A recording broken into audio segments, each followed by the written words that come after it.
ओम परमात्मने नमः। न्याय दर्शन प्रथम अध्याय प्रथम आहनिक।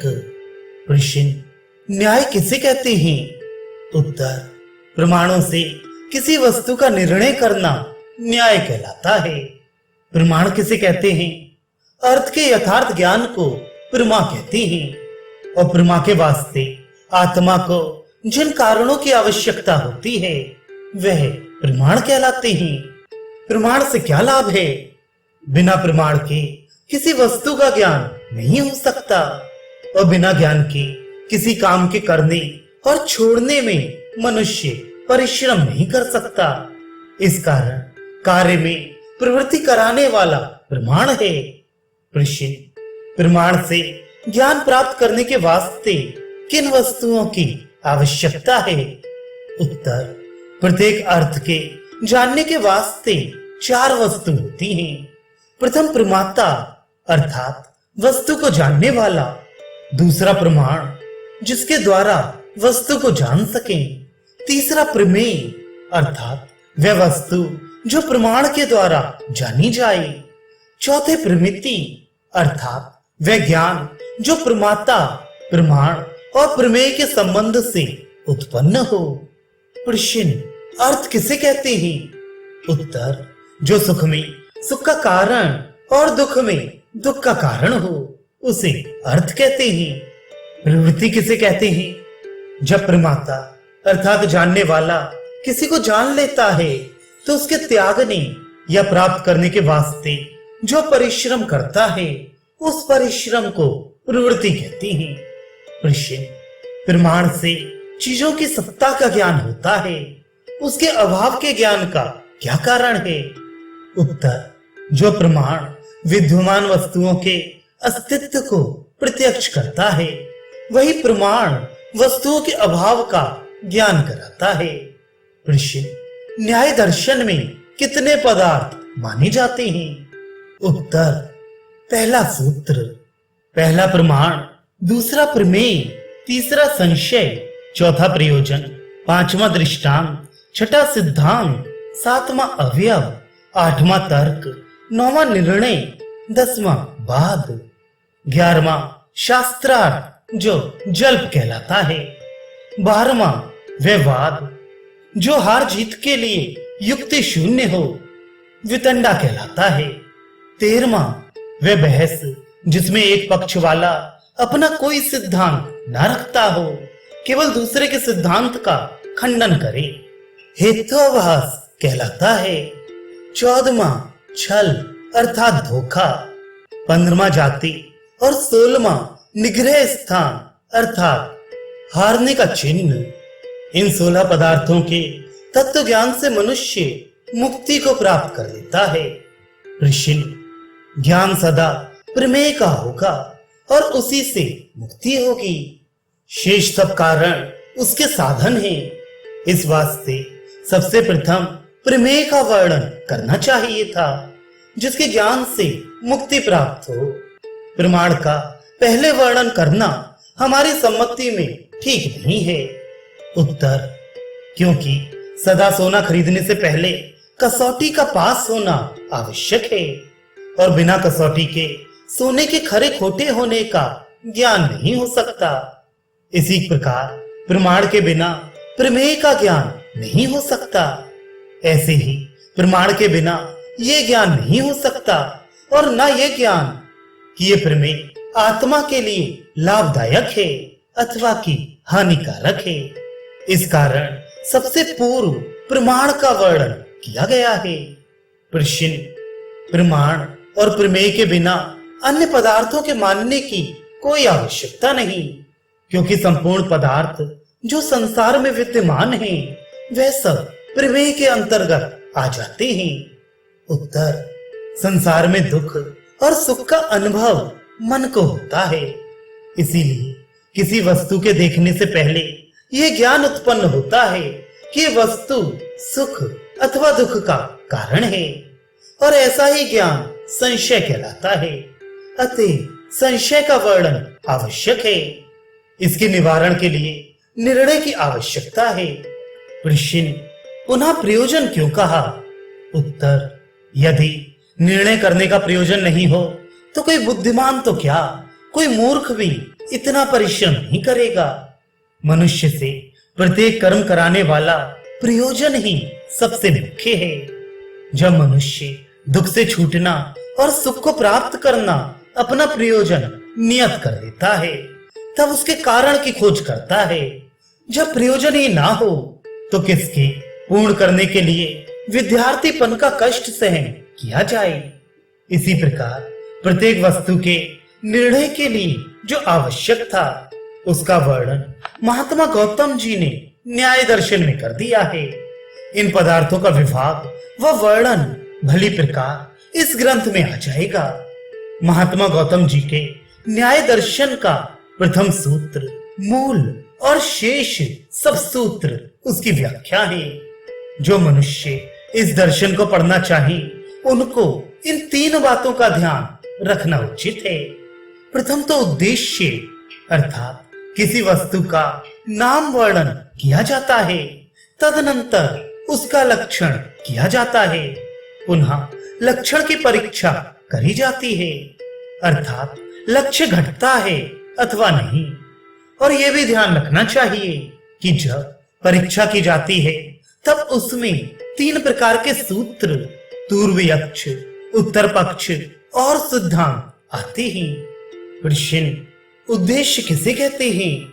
उत्तर: जब किसी वस्तु का नाम बतलाया जाए उसे उद्देश्य कहते हैं। जैसे किसी ने कहा कि पृथ्वी है। लक्षण किसको कहते हैं?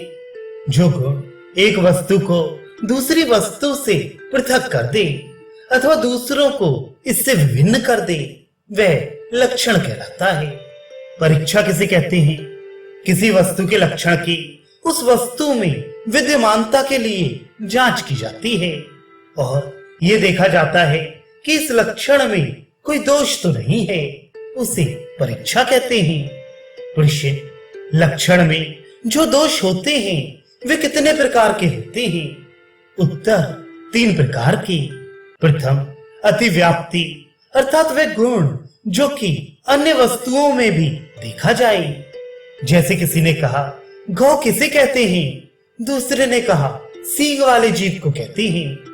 अब ये लक्षण प्रत्येक सींग वाले जीव में वर्तमान है, अतः वह लक्षण अतिव्याप्त हो गया, अर्थात लक्ष्य व्यक्ति से अन्यों में भी चला गया।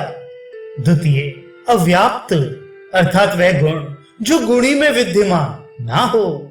जैसे कोई मनुष्य पूछे कि अग्नि किसे कहते हैं, उत्तर मिले कि जो भारी गुरु हो। अग्नि में गुरुत्व नहीं, अतः यह लक्षण भी उचित नहीं। तृतीय, असंभव, जैसे किसी ने इस प्रकार पूछा कि अग्नि किसे कहते हैं, तो दूसरे ने कहा कि जिसमें शीतलता हो। क्योंकि अग्नि में शीतलता नहीं होता, अतः यह लक्षण भी युक्त नहीं। इन तीन प्रकार के दोषों में से कोई भी दोष यदि लक्षण में हो तो वह लक्षण ठीक नहीं होगा। प्रश्न: तत्व ज्ञान और दुख में कोई विपरीतता नहीं है, तो तत्व ज्ञान से मुक्ति किस प्रकार से हो सकती है? और तत्व ज्ञान के होते ही तुरंत मुक्ति हो जाती है अथवा कुछ काल के पश्चात? दूसरा सूत्र, तत्व ज्ञान से मिथ्या ज्ञान का नाश हो जाता है और मिथ्या ज्ञान के नाश से रोग द्वेष आदि दोषों का नाश हो जाता है। दोषों के नाश से प्रवृत्ति का नाश हो जाता है और प्रवृत्ति के नाश होने से कर्म बंद हो जाते हैं। कर्म के ना होने से प्रारब्ध का बनना बंद हो जाता है। प्रारब्ध के ना होने से जन्म मरण नहीं होते और जन्म मरण ही ना हुए तो दुख सुख किस प्रकार हो सकता है? क्योंकि दुख तब तक ही रह सकता है जब तक मन है, और मन में जब तक राग द्वेष रहते हैं तब तक ही संपूर्ण काम चलते रहते हैं। क्योंकि जिन अवस्थाओं में मन ही ना विद्यमान हो उनमें दुख सुख हो ही नहीं सकता, क्योंकि दुख के रहने का स्थान मन है। मन जिस वस्तु को आत्मा के अनुकूल समझता है उसको प्राप्त करने की इच्छा करता है, इसी का नाम राग है। वे जिस वस्तु से प्यार करता है, यदि वे मिल जाती है तो वह सुख मानता है, यदि नहीं मिलती तो दुख मानता है। जिस वस्तु की मन इच्छा करता है, उसको प्राप्त करने के लिए दो प्रकार के कर्म होते हैं। या तो वह हिंसा या चोरी करता है, या दूसरों का उपकार व दान आदि सुकर्मों का फल सुख और दुष्कर्मों का फल दुख होता है। परंतु जब तक दुख सुख दोनों का जोग ना हो, तब तक मनुष्य शरीर नहीं मिल सकता। प्रश्न, इसका क्या प्रमाण है कि जीवात्मा किसी समय में दुख से मुक्त हो सकता है? हम दुख को जीवात्मा का स्वाभाविक धर्म मानते हैं। उत्तर, क्योंकि सुषुप्त अवस्था में जबकि मन और इंद्रिय कार्य नहीं करते, उस समय दुख व सुख ज्ञात नहीं होते। इससे विदित होता है कि दुख व सुख जीवात्मा का स्वाभाविक धर्म नहीं। अतः जो स्वाभाविक धर्म नहीं है, उसका नाश होना संभव है। प्रश्न, जीव का स्वाभाविक धर्म दुख क्यों नहीं है? उत्तर, इसलिए कि वे प्रतिक्षण वर्तमान नहीं रहता, क्योंकि जो स्वाभाविक है वह कभी भी दूर नहीं हो सकता। प्रश्न, प्रमाण कितने प्रकार के होते हैं? तीसरा सूत्र, प्रत्यक्ष अर्थात जो इंद्रियों के द्वारा अनुभव हो। दूसरा अनुमान, जो अटकल व संबंध से जाना जाए। तीसरा उपमान, जो मिसाल देकर सदृशता बताई जाए। और चतुर्थ शब्द, जो विद्वान मनुष्य के उपदेश से जाना जाए। प्रश्न, हम प्रत्यक्ष के अतिरिक्त किसी दूसरे प्रमाण को नहीं मानते, क्योंकि प्रत्यक्ष के बिना और प्रमाण ठीक नहीं मिलते, प्रायः भ्रांति हो ही जाती है। उत्तर, यदि प्रत्यक्ष के अतिरिक्त किसी दूसरे प्रमाण को स्वीकार न करोगे, तो बहुत से पदार्थों का ज्ञान ना हो सकेगा। जैसे वे पदार्थ जो कि अत्यंत समीप हैं, जैसे आंख में सुरमा, और बहुत दूर के पदार्थों का ज्ञान नहीं हो सकता। इसलिए अन्य प्रमाणों का मानना आवश्यक है। प्रश्न, यदि प्रत्यक्ष और अनुमान दो ही प्रमाण मान लिए जाएं, तो क्या हानि है? उत्तर, अनुमान भी प्रत्यक्ष पदार्थों का ज्ञान ना हो सकेगा, यथा वे साधारण मनुष्य कार्य कर सकते हैं। प्रत्यक्ष मनुष्य व पशुओं के लिए एक समान है। इसलिए जो मनुष्य धर्म का निर्णय करना चाहते हैं, उनके लिए तो ये दोनों प्रमाण व्यर्थ हैं, क्योंकि जीवात्मा मन बुद्धि आदि इंद्रियों से अनुभव ना होने के कारण प्रत्यक्ष से नहीं जाना जा सकता, और प्रत्यक्ष न होने पर अनुभव भी नहीं हो सकता। इसलिए शब्द प्रमाण की आवश्यकता है। प्रश्न, प्रत्यक्ष प्रमाण किसे कहते हैं और उसका क्या लक्षण है? चौथा सूत्र, इंद्रिय और अर्थ के संबंध से जो ज्ञान पैदा होता हो और जिसमें व्यवचार दोष ना हो और किसी प्रकार का संदेह भी ना हो, उसे प्रत्यक्ष कहते हैं। प्रश्न, इतना पर्याप्त है कि जो ज्ञान पदार्थ और इंद्रियों के संबंध से पैदा हो वे प्रत्यक्ष है। इससे लक्षण को अधिक बढ़ाने की कोई आवश्यकता नहीं है। उत्तर, यदि इतना कहा जाए कि जो ज्ञान इंद्रिय और अर्थ के संबंध से पैदा हो वे प्रत्यक्ष है, तो भ्रांति में भी प्रत्यक्ष मानना पड़ेगा। जैसे कि दूर से भालू को पानी जान लेने में भालू और आंख का संबंध है। दूर से आंख उसको पानी अनुभव करती है, किंतु निकट जाने पर भालू ज्ञात होता है। तो उस अनिश्चित ज्ञान भ्रांति को प्रत्यक्ष मानना पड़ेगा। इस वास्ते बतला दिया कि वह ज्ञान व्यवचार आदि दोष रहित हो। प्रश्न, इंद्रिय और अर्थ के संबंध से जो ज्ञान पैदा होगा वह तो प्रमिति कहलाएगा, प्रमाण कैसे हो सकता है? उत्तर, इंद्रिय और अर्थ के संबंध से जो ज्ञान पैदा होगा वह प्रत्यक्ष ज्ञान है, और उसका कारण अर्थात उसके होने का साधन इंद्रियां प्रत्यक्ष प्रमाण है। प्रश्न, प्रत्यक्ष कितने प्रकार का होता है? उत्तर, 5 ज्ञानेंद्रियों के कारण से 5 प्रकार का प्रत्यक्ष होता है। चक्षु से होने वाला प्रत्यक्ष, जिससे वस्तु का आकार, लंबाई, चौड़ाई इत्यादि का ज्ञान होता है। द्वितीय, श्रोत्र प्रत्यक्ष कानों के द्वारा होता है, जिसमें शब्द के अच्छे बुरे और उसके भाव का ज्ञान होता है। तीसरे, घ्राण प्रत्यक्ष, जो नासिका के द्वारा होता है, इससे सुगंध दुर्गंध का ज्ञान होता है। चतुर्थ, रसना, जिह्वा से जो प्रत्यक्ष होता है, जिसके द्वारा कड़वे, मीठे, कटु इत्यादि रसों का ज्ञान होता है। पंचम, त्वचा, जो प्रत्यक्ष खाल के द्वारा होता है, जिसको छूना कहते हैं, उससे गर्मी, सर्दी, नरम इत्यादि का ज्ञान होता है। प्रश्न, क्या प्रत्यक्ष प्रमाण से जो ज्ञान होता है वह संदिग्ध भी होता है, जिससे ये लक्षण सिद्ध हो कि यह ज्ञान निश्चित है? उत्तर, दूर से किसी वृक्ष के ठूंठ को देखकर बहुधा विचार होता है कि वह मनुष्य है या ठूंठ। इस प्रकार भ्रांति भी इंद्रियों के संबंध से ही होती है। इसलिए जो ज्ञान निश्चित अर्थात निभ्रांत, जिसमें भ्रांति का लेश ना हो, इंद्रियों के द्वारा किसी वस्तु का होता है और उसमें फर्क नहीं पाया जाए, और वे नाम सुनकर स्मृति सरीखा ना हो, तो उसे प्रत्यक्ष ज्ञान कहते हैं और इंद्रिय प्रत्यक्ष प्रमाण कहलाती हैं। प्रश्न, अनुमान किसे कहते हैं? उसका लक्षण क्या है? पांचवा सूत्र, जिस ज्ञान की वास्तविक दशा प्रत्यक्ष द्वारा परस्पर संबंध को जानकर, एक को देखकर दूसरे से जानी जाती है, वह अनुमान कहलाता है। प्रश्न, अनुमान कितने प्रकार का है? उत्तर, अनुमान 3 प्रकार का होता है।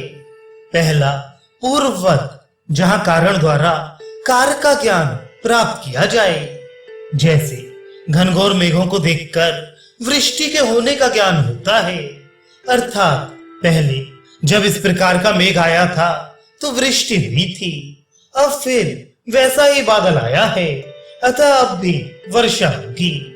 ये जो वृष्टि के होने का ज्ञान है, ये पहले के बादल को देखकर किया गया था, अतः पूर्ववत अनुमान कहलाता है। द्वितीय, शेषवत, यहाँ कार्य को देखकर कारण का अनुमान किया जाए। नदी को बहुत वेग से तथा मटीले जल से बहती हुई को देखकर ज्ञान होता है कि ऊपर पर्वत में वर्षा हुई है। तृतीय, सामान्य तो दृष्टम, किसी स्थान में 2 वस्तुओं के संबंध को देखकर दूसरे स्थान पर उनमें से एक को देखकर दूसरे का अनुमान करना, जैसे घर में आग से धुआं निकलता देखा है, वन में दूर से धुएं को निकलते देखकर ये जान लेना कि वहां आग है। इसी प्रकार ऐसी वस्तुएं जिनका कभी प्रत्यक्ष नहीं हुआ किंतु संबंध द्वारा जानी जाती हैं, जैसे जो वस्तु संसार में परिणाम वाली अर्थात बदलने वाली देखी जाती है, वे सब उत्पन्न हुई हैं। यथा एक बालक उत्पन्न हुआ और वह पढ़ने लगा, तदनंतर मर गया। इससे पता लग गया कि जो वस्तु परिणामी है वह नाशवान है। अब इसी ज्ञान से संसार के उत्पन्न होने और नाशवान होने का अनुमान किया। यद्यपि जगत की उत्पत्ति तो को कहीं प्रत्यक्ष नहीं देखा, तथापि यावत वस्तु संसार में परिवर्तनशील है, वे उत्पत्तिमान होती हैं। ये ज्ञान उत्पन्न वस्तुओं के परिवर्तन से कर लेते हैं और जगत का परिवर्तन स्वभाव वाला देखकर इसी अनुमान से उत्पन्न और नाश वाला अर्थात नश्वर मानते हैं। अनुमान के संबंध में बहुत विवाद हो सकता है, किंतु ग्रंथ विस्तार के भय से इतना ही पर्याप्त है। प्रश्न, उपमान किसे कहते हैं? छठा सूत्र, स्पष्ट गुणों के मिलाने से जो एक वस्तु का ज्ञान प्राप्त होता है उसे उपमान अर्थात सादृश्य कहते हैं।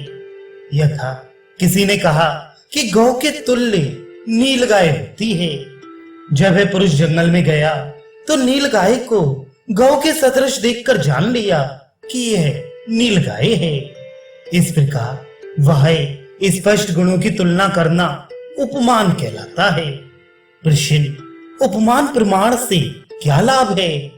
उत्तर, नाम वाला और नाम का संबंध इसी से पैदा होता है, क्योंकि गाय के सदृश होने से नील गाय और माश के से पत्तों वाली होने से माशपर्णी आदि सैकड़ों औषधियां उपमान से ही जानी जाती हैं।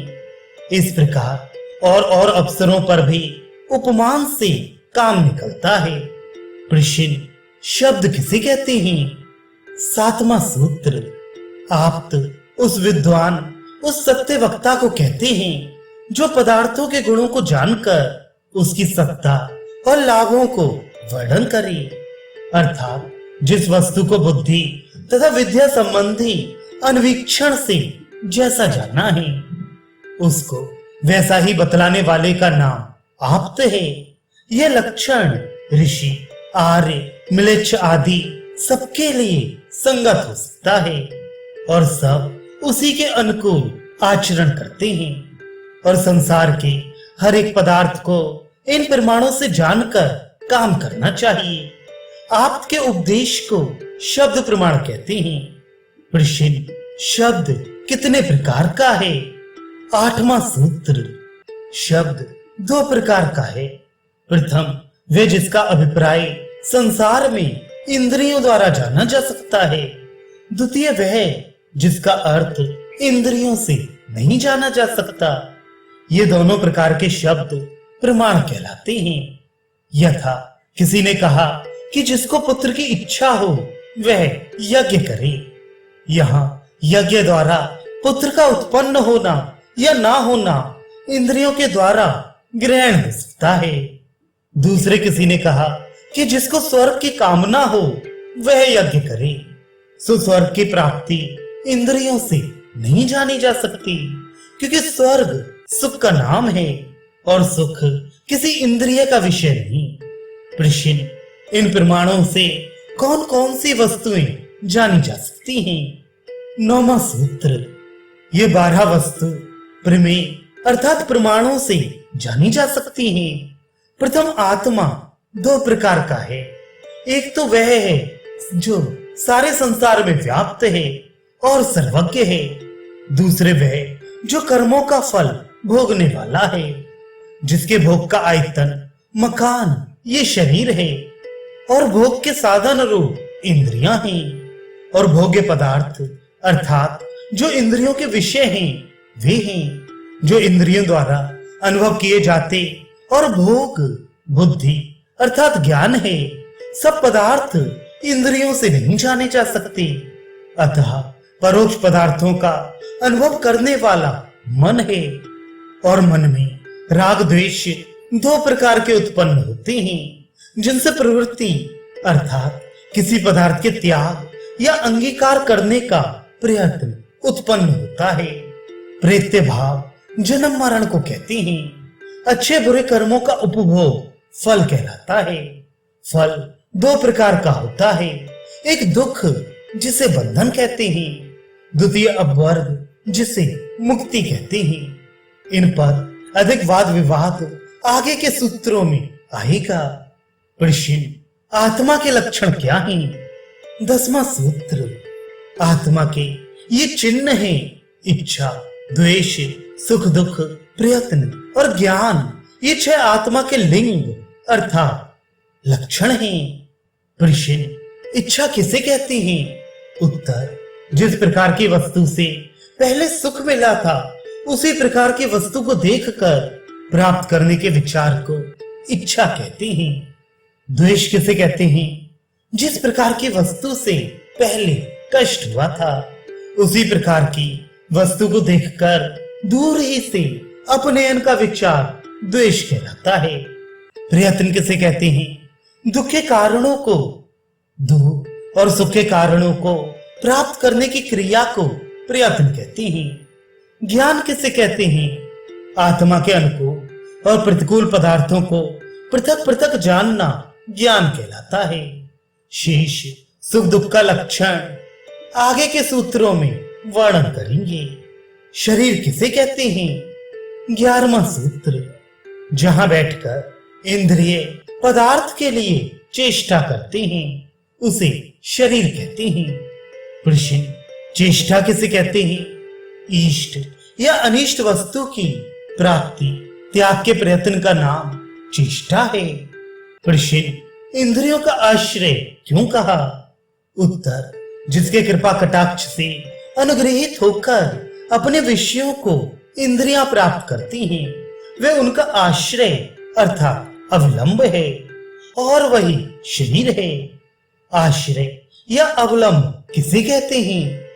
इंद्रिय और पदार्थ के संबंध से उत्पन्न हुआ सुख और सुख का जो ज्ञान परस्पर संबंध है उनका वही सहारा है और वही शरीर है। प्रश्न, इंद्रिय किसे कहते हैं? 12वां सूत्र। जिससे गंध, रूप, रस, स्पर्श और शब्द का ज्ञान होता है वे क्रमशः घ्राण, चक्षु, रसना, त्वचा और श्रोत्र कहलाते हैं। प्रश्न, इंद्रिय का लक्षण कहो। उत्तर, जो अपने विषय को ग्रहण कर सके ये इंद्रियां कहलाती हैं। प्रश्न, यह इंद्रियां किनसे उत्पन्न होती हैं?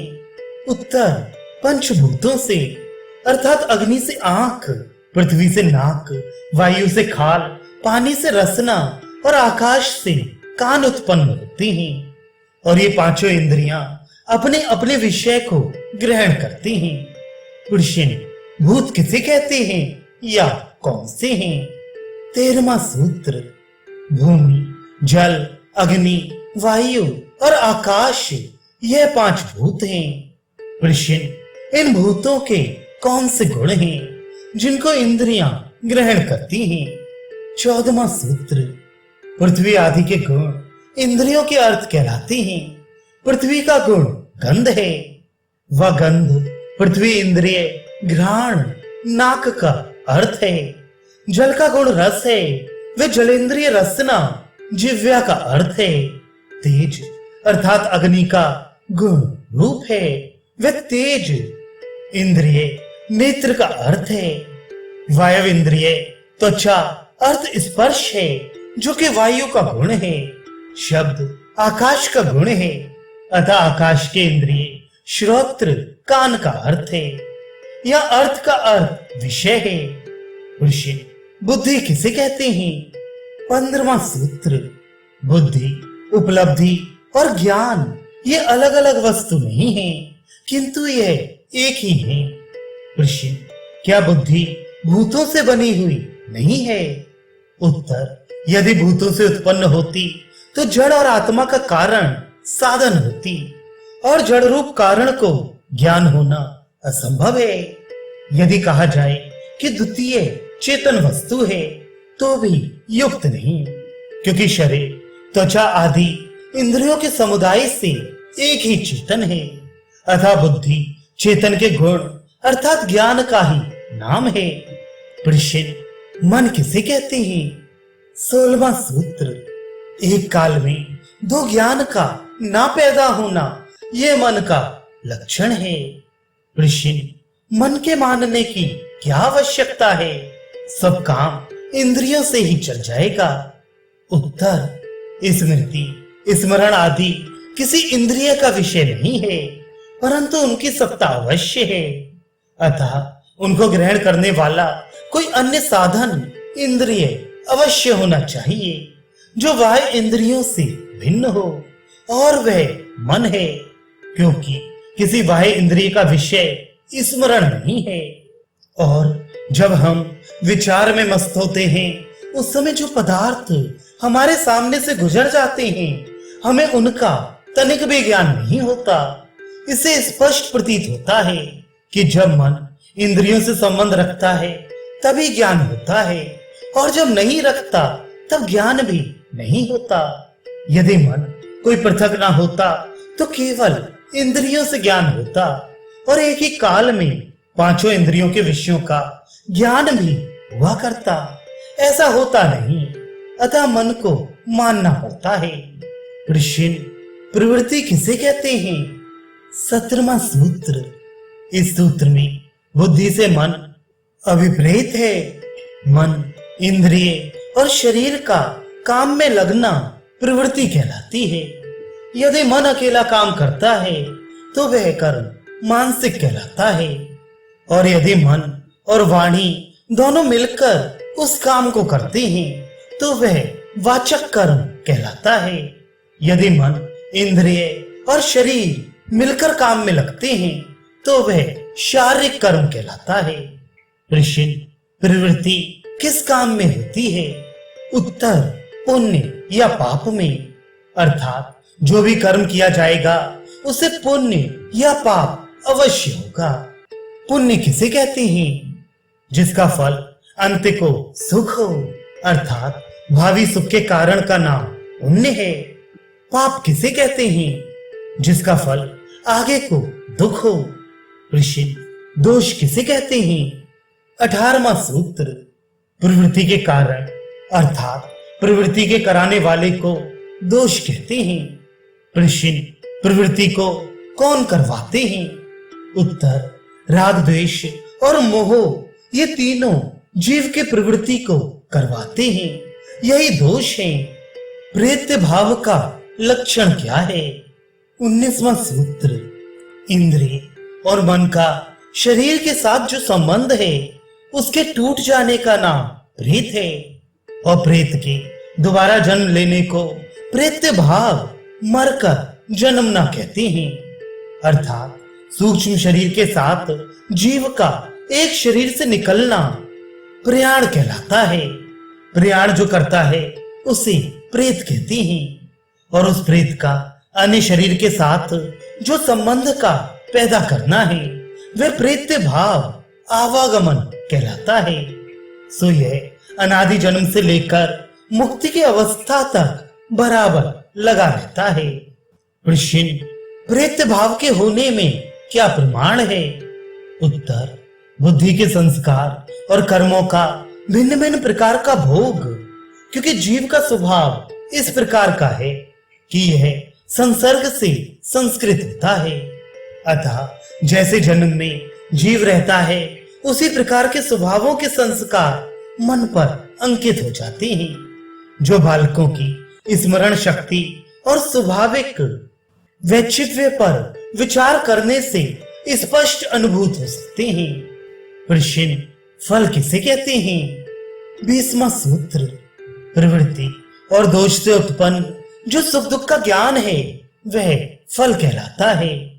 सुख तथा दुख कर्म का विपाक अर्थात शुभ अशुभ परिणाम है, और यह अर्थात सुख और दुख शरीर, इंद्रिय के विषय और मन की सत्ता में होते हैं।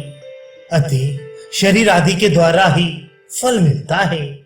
ये जो हमें सुख दुख तथा मान अपमान आदि सहन करने पड़ते हैं ये सब फल रूप है। अतः ये अफल हमें प्राप्त करना चाहिए और इसे त्यागना चाहिए। इसके लिए फल के पैदा होने से पहले विचार करना चाहिए। प्रश्न, दुख किसे कहते हैं? 21वां सूत्र। स्वतंत्रता का ना होना और विकल्प का होना दुख कहलाता है। अर्थात मन को जिस वस्तु की इच्छा हो उसके ना मिलने का नाम दुख है। प्रश्न, स्वतंत्रता से और दुख से क्या संबंध है? उत्तर, जब मनुष्य को भूख लगे और खाना उपस्थित हो तो वह क्षुधा दुख नहीं कहलाती। प्रत्युत खाने भोजन की सत्ता में क्षुधा का न्यून होना दुख का कारण होता है, परंतु जब वह भोजन विद्यमान ना हो तब भूख अत्यंत दुखदायक का प्रतीत होती है। द्वितीय, जैसे कर्मकार लोग अपने घर में रहते हैं उन्हें कुछ कष्ट प्रतीत नहीं होता, परंतु यदि उनको उस घर से बाहर जाने का निषेध कर दिया जाए तो वह घर उनको कष्ट का घर हो जाएगा। प्रश्न, यदि स्वतंत्रता का ना होना ही दुख है तो जीव कदापि मुक्त नहीं हो सकता, क्योंकि परमात्मा के नियमों में बंधा हुआ है। उत्तर, परमात्मा जीव के भीतर बाहर विद्यमान है। अतः उससे सुख प्राप्ति के लिए जीव को किसी साधन सामग्री की आवश्यकता नहीं है। अतः वे नियमित नहीं, परंतु प्राकृतिक सुख की प्राप्ति के लिए मन, इंद्रिय और भोग्य सामग्री की आवश्यकता है। उनमें से एक की भी न्यूनता से अत्यंत दुख प्रतीत होता है। प्रश्न, मुक्ति क्या वस्तु है? 22वां सूत्र, उस दुख के पंजे से, चंगुल से सर्वथा छूट जाने का नाम अपवर्ग अर्थात मुक्ति है। प्रश्न, क्या दुख के अत्यंता भाव का नाम मुक्ति है? उत्तर, यदि दुख के अत्यंता भाव को मुक्ति माना जाए तो वह मुक्ति चैतन्य जीवात्मा की नहीं हो सकती, परंतु जड़ वस्तुओं का धर्म है। क्योंकि जड़ वस्तुओं में मन के ना होने से कभी दुख का नाम मात्र भी नहीं होता। अतः दुख होकर सर्वथा दूर हो जाना मुक्ति कहलाती है। प्रश्न, यदि दुख का होकर छूट जाना मुक्ति है ऐसा माना जाए तो सुषुप्ति काल में जागृत अवस्था के दुख छूट जाते हैं, अतः मुक्ति कहलाएगी। उत्तर, सुषुप्त अवस्था का नाम मुक्ति नहीं हो सकता, किंतु मुक्ति के लिए एक दृष्टांत हो सकता है। क्योंकि सुषुप्त अवस्था में दुखों का बीज सूक्ष्म शरीर में विद्यमान है और मुक्ति की दशा में सूक्ष्म शरीर नहीं रहता।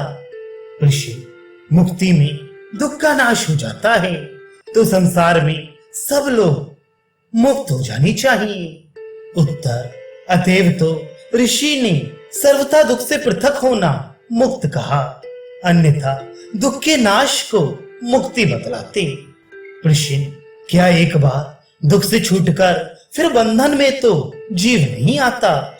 उत्तर, आता है, क्योंकि साधनों से निष्पन्न मुक्ति नित्य नहीं हो सकती। प्रश्न, जब दुख का लेश मात्र भी संबंध ना रहा और मिथ्या ज्ञान जो दुखोत्पत्ति का कारण था नष्ट हो गया, तो फिर दुख क्यों कर उत्पन्न हो सकता है? उत्तर, मिथ्या ज्ञान को नष्ट करने वाला जो वेद द्वारा ज्ञात तत्व ज्ञान है। जब मुक्ति में वेदों की शिक्षा का अभ्यास बंद हो गया तो जीव का ज्ञान हिरास विराग को प्राप्त होता गया और अंततः अपनी स्वाभाविक ज्ञान की सीमा तक पहुंच गया, जिससे फिर बंधन में आना संभव हो गया। प्रश्न, संशय अर्थात संदेह किसे कहते हैं? जहां सामान्य गुण तो मिल जाएं और विशेष गुणों को जानने के लिए जो विचार उत्पन्न होता है वह संशय कहलाता है। जैसे किसी पुरुष ने दूर से सूखे वृक्ष के ठूंठ को देखा और पुरुष के समान स्थूल और ऊंचा देखकर ये संदेह उत्पन्न हुआ कि यह पुरुष है या ठूंठ है। इस पर समीक्षा आरंभ की। यदि मनुष्य होता तो उसके हाथ पांव अवश्य होते, अतः जानना चाहिए। प्रश्न, इस दृष्टांत के समान धर्म कौन से हैं? उत्तर, स्थूलता और ऊंचाई साधारण धर्म है और कर, चरण आदि के चालन आदि विशेष धर्म है जो मनुष्य में है और स्थानों में नहीं। प्रश्न, संशय किस दिशा में होता है? उत्तर, जब तक पदार्थ का तात्विक ज्ञान नहीं होता। यथा जो नर आत्मा के गुणों से अनभिज्ञ है उसको इस बात का संदेह है या नहीं, परंतु जब उसको आत्मा के गुणों का ज्ञान हो जाता है तब उसको संदेह नहीं होता। प्रश्न, जबकि मनुष्य को मुक्ति के लिए ही परिश्रम करना चाहिए और कामों में आयु व्यतीत करना व्यर्थ है, तो क्यों इतने व्यर्थ के झगड़े करें? उत्तर, आत्मा का प्राकृतिक पदार्थों से किसी न किसी समय संबंध अवश्य पड़ता है, जिससे आत्मा को संशय उत्पन्न होता है कि क्या यह वस्तु मेरे लिए लाभकारक है या हानिकर। यदि लाभदायक प्रतीत होगी तो उसकी प्राप्ति की अवश्य इच्छा होगी और यदि हानिकारक होगी तो उसके त्याग का यत्न होगा ही। अतः मनुष्य को संदिग्ध विचार सर्वथा दूर कर देना चाहिए, जिसका उपाय तत्व ज्ञान बिना नहीं हो सकता। प्रश्न, प्रयोजन किसे कहते हैं? 24वां सूत्र, जिस वस्तु को आत्मानुकूल या प्रतिकूल जानकर उसको ग्रहण करने या त्याग करने का विचार जिसलिए उत्पन्न होता है, वही प्रयोजन या उद्देश्य कहलाता है। प्रश्न, दृष्टांत किसे कहते हैं? 25वां सूत्र, जो लोग साधारण रूप से किसी बात को मानते हैं वे लौकिक कहलाते हैं, और जो लोग हर एक पदार्थ के गुणों को बुद्धि तथा तर्क द्वारा जानकर निर्णित करते हैं वे परीक्षिक कहलाते हैं।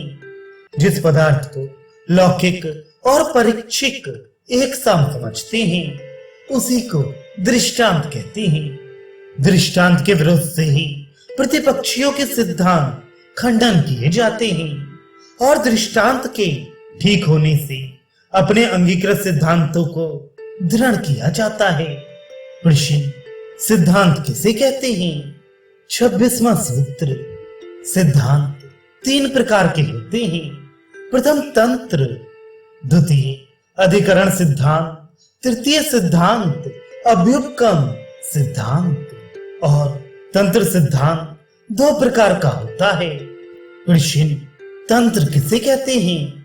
उत्तर, तंत्र उसे कहते हैं कि बहुत से ऐसे पदार्थों का जिसमें एक का दूसरे से संबंध हो और वर्णन आए उसको तंत्र कहते हैं। शास्त्रों को जिसमें हर एक आवश्यक बात का जो मनुष्य को मुक्त करने के लिए आवश्यक है वर्णन और परीक्षा विद्यमान है। ऋषि, 2 प्रकार के तंत्र सिद्धांत कौन से हैं? 27वां सूत्र, एक तो सर्वतंत्र सिद्धांत कहलाता है और दूसरा प्रतितंत्र सिद्धांत। ऋषि, सर्वतंत्र सिद्धांत किसे कहते हैं? 28वां सूत्र, जिस बात के विरुद्ध किसी शास्त्र में प्रमाण ना मिले और उसको एक शास्त्र ने उत्पादन किया हो उसे सर्वतंत्र सिद्धांत अर्थात सर्वदेशी कहते हैं। यथा नाक आदि इंद्रियों से गंध आदि का ज्ञान होता है, इसके विरुद्ध किसी शास्त्र में प्रमाण नहीं मिलेगा। या पृथ्वी आदि 5 भूत हैं इत्यादि। हर एक बात को प्रमाण द्वारा जांचकर स्वीकार करना चाहिए। प्रश्न, प्रतितंत्र सिद्धांत किसे कहते हैं? 29वां सूत्र, जो किसी विचार की पुस्तकों में तो सिद्ध हो और दूसरे विचार के शास्त्र वाले उसका खंडन करें तो वह प्रतितंत्र सिद्धांत अर्थात एक देशी सिद्धांत कहलाता है। यथा न्यायिक लोग संसार की उत्पत्ति अपने ही कर्मों से मानते हैं और सांख्य वाले उसके विरुद्ध कार्य को नित्य मानते हैं। प्रश्न, अधिकरण सिद्धांत किसे कहते हैं? 30वां सूत्र, जिस बात के सिद्ध हो जाने से अन्य बातें स्वतः सिद्ध हो जाएं और उसके सिद्ध किए बिना सिद्ध ना हो, अर्थात जिसकी सिद्धि अन्य की सिद्धि पर ही निर्भर हो। तो जिसकी सिद्धि स्वीकृत होने से और बातें स्वतः सिद्ध हो जाएं वह अधिकरण सिद्धांत है। यथा शरीर इंद्रियों से जानने वाला आत्मा पृथक है, क्योंकि दर्शन या स्पर्श से एक ही वस्तु को जानने से प्रतीत होता है कि यदि आत्मा शरीर तथा इंद्रियों से पृथक ना होता तो इंद्रियों को अपने नियत विषय का ज्ञान तो होता, परंतु जिस अर्थ के दूसरी इंद्रियों ने ग्रहण किया है उसका ज्ञान ना होता। जैसे एक वस्तु बूढ़े को आंख से दिखती है और हाथ से पकड़कर कहता है कि जिसको आंख से देखा था उसे उठाता हूं। यदि शरीर और इंद्रियों से पृथक आत्मा कोई वस्तु ना होती और शरीर तथा इंद्रिय ही आत्मा होती तो ऐसा ज्ञान नहीं होना चाहिए था, क्योंकि दिखाई तो आंख से दिया था और उठाया गया हाथ से, और कहता है कि जिसको मैंने देखा उसे उठाता हूं। अतः यह सिद्ध हुआ कि हर एक इंद्रिय आदि द्वारा से जानने वाला कोई और है। इसी का नाम अधिकरण सिद्धांत है। प्रश्न, नियत विषय किसे कहते हैं? उत्तर, ज्ञाता और ज्ञान से भिन्न किसी द्रव्य में रहने वाले जो गुण हैं वे नियत विषय हैं। ये सब विषय आत्मा के शुद्ध होने से शुद्ध हो सकते हैं, अन्यथा नहीं। प्रश्न, अव्युपगम सिद्धांत किसे कहते हैं? 31वां सूत्र, साधारण रूप से किसी वस्तु का ज्ञान होने के पश्चात उसके धर्मों की परीक्षा का आरंभ कर दिया जाए हो, वह अभ्युपगम सिद्धांत कहलाता है। यथा शब्द द्रव्य है ऐसा मानकर यह परीक्षा करना कि शब्द रूप द्रव्य नित्य है या अनित्य है। शब्द की सत्ता को स्वीकार करके उसका नित्यत्व और अनित्य का विचार करना अभ्युपगम सिद्धांत कहलाता है। प्रश्न, अवयव किसे कहते हैं? 32वां सूत्र, प्रतिज्ञा, हेतु, उदाहरण, उपनयन और निगमन ये पंच अवयव हैं जो कि अनुमान प्रमाण में प्रयुक्त किए जाते हैं, या इन पांचों के समुदाय को अनुमान कहते हैं। किंतु कोई कोई न्यायिक 10 अवयव अनुमान के मानते हैं। वे 5 ये हैं, यथा जिज्ञासा, संशय, शक्य प्राप्ति, प्रयोजन और संशय अभ्युदास अर्थात संदेह के अपाकरण का विचार। प्रश्न, प्रतिज्ञा किसे कहते हैं? 33वां सूत्र, जानने योग्य धर्म से धर्मी को निर्देश करना प्रतिज्ञा कहलाती है। यथा कहा जाए कि शब्द अनित्य है अथवा आत्मा चैतन्य है इत्यादि। प्रश्न, हेतु किसे कहते हैं? 34वां सूत्र, उदाहरण के साधर्म में अर्थात सादृश्य से साध्य को सिद्ध करना हेतु अर्थात युक्ति कहलाती है। और जो धर्म साध्य हो उसी धर्म को उदाहरण में दिखलाकर उस धर्म को सिद्ध करने की यही युक्ति है। जैसे प्रतिज्ञा में कहा था कि शब्द अनित्य है, उसकी युक्ति यह बतलाना कि उत्पत्तिमान होने से है, क्योंकि जो वस्तु उत्पत्ति वाली है वह सब नाश वाली देखी जाती है। प्रश्न, क्या हेतु उदाहरण की सदृष्टा से होता है? 35वां सूत्र, उदाहरण के विरोध से भी यदि किसी वस्तु का प्रमाण वर्णन किया जाए तो वह भी हेतु अर्थात युक्ति कहलाती है। प्रश्न, यथा शब्द क्यों अनित्य है? उत्तर, उत्पत्तिमान होने से इसके विरोध से पाया जाता है कि जो उत्पत्तिमान नहीं है वह अनित्य नहीं है, जैसे आत्मा आती है। प्रश्न, उदाहरण किसे कहते हैं?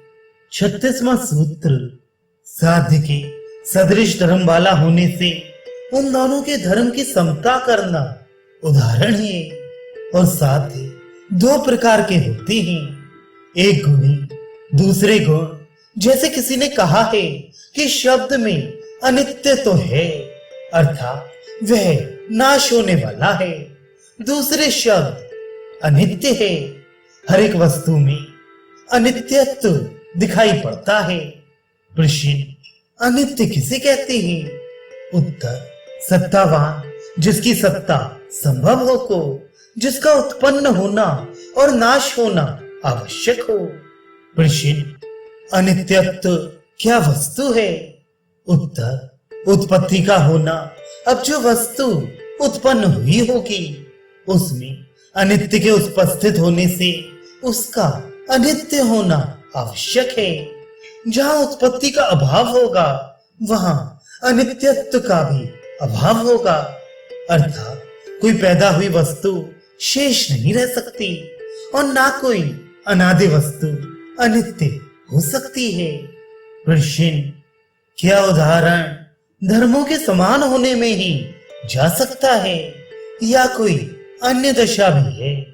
37वां सूत्र, बहुत से अवसरों पर गुणों के वैधर्म से भी उदाहरण दिया जा सकता है। जैसे किसी ने कहा कि शब्द अनित्य है, उत्पत्ति वाला होने से जो उत्पत्ति वाला नहीं है वह अनित्य नहीं। जैसे आत्मा, परमात्मा आदि, यह आत्मा आदि का दृष्टांत विरुद्ध धर्मों से दिया गया है, क्योंकि शब्द को अनित्य सिद्ध करना था, जिसके लिए उत्पत्ति वाला होना युक्ति देकर उदाहरण के समय बतलाया कि जो कि उत्पन्न हुआ नहीं वह अनित्य नहीं, जैसे आत्मा आदि। इस उदाहरण से सिद्ध किया कि उत्पन्न हुई चीजें अनित्य हैं। उसका कारण स्पष्ट ये है कि एक किनारे वाला नद संसार में दृष्टि में नहीं आता। इस दृष्टांत में उत्पत्ति का अभाव ही अनित्य होने से पृथक रखने वाला बताया गया। उत्पत्ति और नाश, ये दो किनारे हर एक सत्तावान कार्य द्रव्य के हैं, अतः एक किनारे वाला कोई हो ही नहीं सकता। यह जानकर पहले उदाहरण दिया गया। अतः जहां उदाहरण साध्य वस्तु के विरुद्ध धर्मों में दिया जाए, जैसे उत्पत्तिवान को अनित्य बतलाने के लिए अनादि वस्तु को नित्य बतलाया, और जहां साधर्म लेकर किसी पदार्थ का उदाहरण देकर उसके अनुकूल धर्म को सिद्ध किया। अतः दोनों प्रकार के उदाहरण अर्थात दृष्टांत हो सकते हैं। प्रश्न, उपनय किसे कहते हैं? जहां उदाहरण में साध्य वस्तु के गुणों का सादृश्य दिखाकर यह कहा जाता है, यथा स्थाली आदि उत्पन्न हुई वस्तुएं अनित्य देखी हैं, इसी प्रकार उत्पन्न हुई थाली के सदृश शब्द को भी उत्पन्न हुआ जाना है।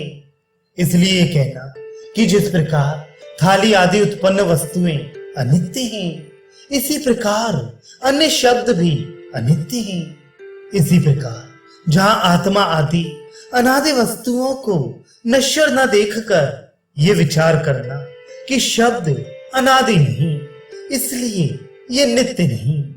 अनुमान के पांचों अवयवों की ठीक बहस आगे के सूत्रों में बताई जाएगी। प्रश्न, निगमन किसे कहते हैं? 39वां सूत्र, जहां साधर्म से पक्ष को सिद्ध करके फिर दोहराना है, उसे निगमन कहते हैं। जैसे किसी ने पक्ष स्थापना की कि पर्वत में अग्नि है। जब इस प्रतिज्ञा के लिए हेतु मांगा तो कहा धुएं के होने से जाना जाता है। जब फिर उदाहरण पूछा कि क्या प्रमाण है कि जहां धुआं हो वहां आग होगी, तब उत्तर मिलता है कि रसोई घर में आग से धुआं निकलता देखा है, अतः पर्वत में भी आग से धुआं निकलता है।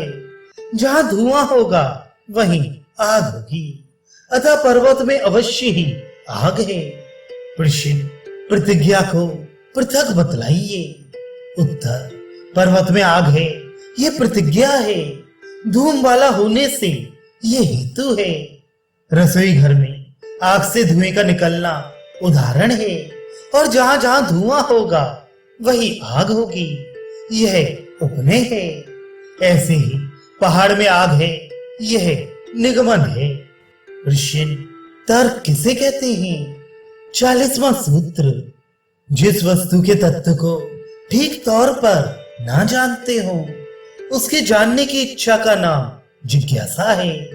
अर्थात मैं उस वस्तु के तत्व को जान लूं, और जिस वस्तु के जानने की इच्छा है उसके गुणों को अलग अलग करके विचार करना कि क्या यह पदार्थ इस प्रकार का है या उस प्रकार का। और पदार्थ के तत्व के विचार करने में जो रुकावटें पैदा होती हैं, जिससे ख्याल होता है कि ऐसा हो सकता है या नहीं, इस प्रकार के बार बार के संदेह पैदा करने का नाम तर्क है। यह जो जानने वाला जानने योग्य वस्तु को जानता है, फिर उसमें विचार करता है कि क्या यह वस्तु जन्य है या अनादि है। इस प्रकार जिस विशेषण का ठीक ना हो उसमें विचार करना कि यदि ये जन्य है तो ऐसे किए हुए कर्मों का फल भोगने के लिए पैदा होता है या कोई और कारण है। प्रश्न, तर्क करने का प्रयोजन क्या है? उत्तर, वस्तु के वास्तविक रूप को जानना, क्योंकि जिस वस्तु की तात्विक स्थिति को ठीक नहीं जानते उससे प्रायः अनिष्ट होता है। प्रश्न, तर्क के प्रकार क्या हैं? उत्तर, 5 प्रकार का। आत्माश्रय, अन्योन्याश्रय, चक्रिकाश्रय, अनवस्था, तदन्यवादता प्रसंग। प्रश्न, आत्माश्रय किसे कहते हैं? उत्तर, स्वयं ही पक्ष हो, स्वयं ही हेतु, अर्थात अपनी प्रतिज्ञा को सिद्ध करने के लिए उस प्रतिज्ञा को प्रमाण बताना। प्रश्न, अन्योन्याश्रय किसे कहते हैं? उत्तर, जहां दो वस्तुओं की सिद्धि एक दूसरे के बिना सिद्ध ना हो सके। एक विश्वस्त साक्षी अपने साक्ष्य से दूसरे को विश्वस्त सिद्ध कर सकता है और दो अविश्वस्त एक दूसरे को विश्वस्त सिद्ध करने से श्रद्धेय नहीं हो सकते। प्रश्न, किस प्रकार विवेचना हो सकती है? 41वां सूत्र, अपने पक्ष के सिद्ध करने के लिए प्रमाण आदि साधनों को काम में लाना और दूसरे के पक्ष को दूषित करके खंडन करना, ये शैली विवेचना की है। और जिन हेतुओं से अपने पक्ष की सिद्धि का प्रमाण और दूसरे के पक्ष का खंडन करना है वह